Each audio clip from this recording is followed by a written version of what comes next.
This is John Engel with Haiti Partners, and I want to do an update after day number 9. It's actually about 3 o'clock in the morning on Friday, day number 10. So I want to share activities from day number 9.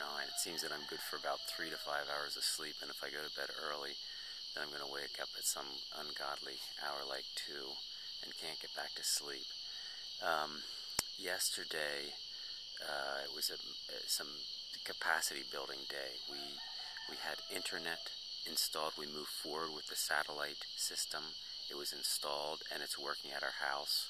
Our neighbor, who works for Digicel, a large cell phone company, provided us with 10 used batteries from Digicel, 12-volt batteries. So even if we don't get the full amount of money through, that we still have batteries, and if we do get money through, it can be used for other things. In addition to that, I spent time with a friend of a friend who's in the leadership of the Israeli delegation here. The Israelis came very quickly and set up the hospital and became the largest temporary hospital. They'll function for another week, and then the American temporary hospital will be set up, and they'll see that they don't need to continue. But we're going to arrange for them to go out to Dabon with us and Kabwa, and they have a lot of experience in dealing with people after a tragedy. So that was a good connection. He's a friend of a longtime friend of mine who lives in Jerusalem, and I visited him and his family a couple of times, Avner Haramati.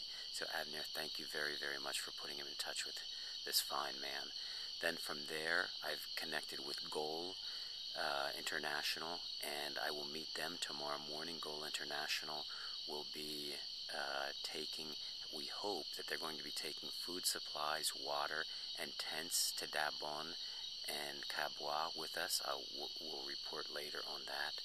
We also arranged for my longtime friend Dan Hobson, a business and strategy genius, a friend of 25 years.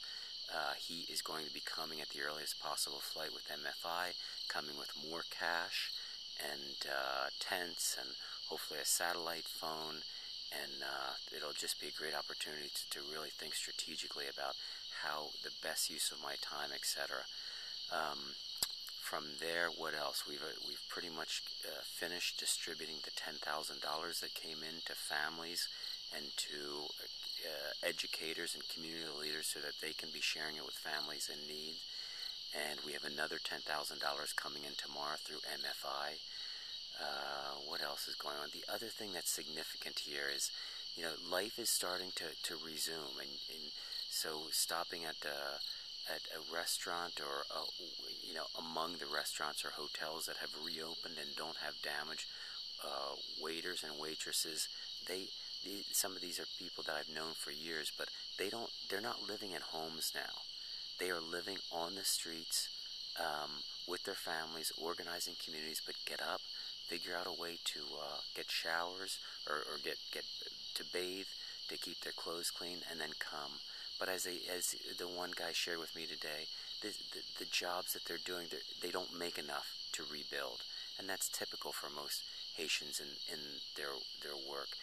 Unless they're with an international organization or higher level management, they don't really make enough to rebuild and to build a house. They make enough to survive. So all these different workers at Digicel, I was there today. These workers are there. They're working. They're living on the streets. The vast majority of the population of Port-au-Prince is homeless. So, and again, they're just going about their work. I'm also just thinking about Moreno, the administrator at Cité Soleil Community School, and it just haunts me.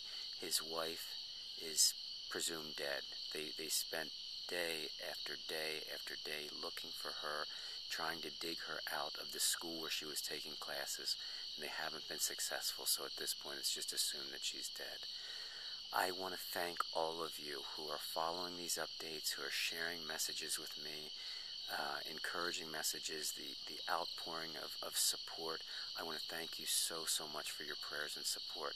It means more to us than you can imagine. So I will report later today. Again, thank you for following, and forgive my, I'm standing here out from my house. There's about 15 people living in my house now with family, and we feel safe. But the other thing to make note of is that there are constantly tremors. Yesterday you heard that there was a 6.0.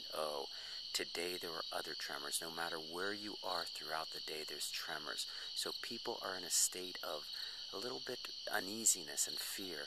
They run out of the place where they work. And so we're at our house, we're feeling pretty safe. It survived 2 different significant quakes and a lot of different tremors. There's about 15 of us in our house. We're now having some neighbors dig out the side, so we're getting ready to have some more volunteers come, and probably more family members and friends come, so we can set up tents out here. So yeah, we need tents. But again, I can't thank you enough for the unbelievable outpouring of support. So thank you for your thoughts and prayers, and forgive my my poor recordings here as I stand outside of my house at 3 o'clock in the morning with my flip in one hand and a flashlight in my face on the other. Okay, thank you, and God bless.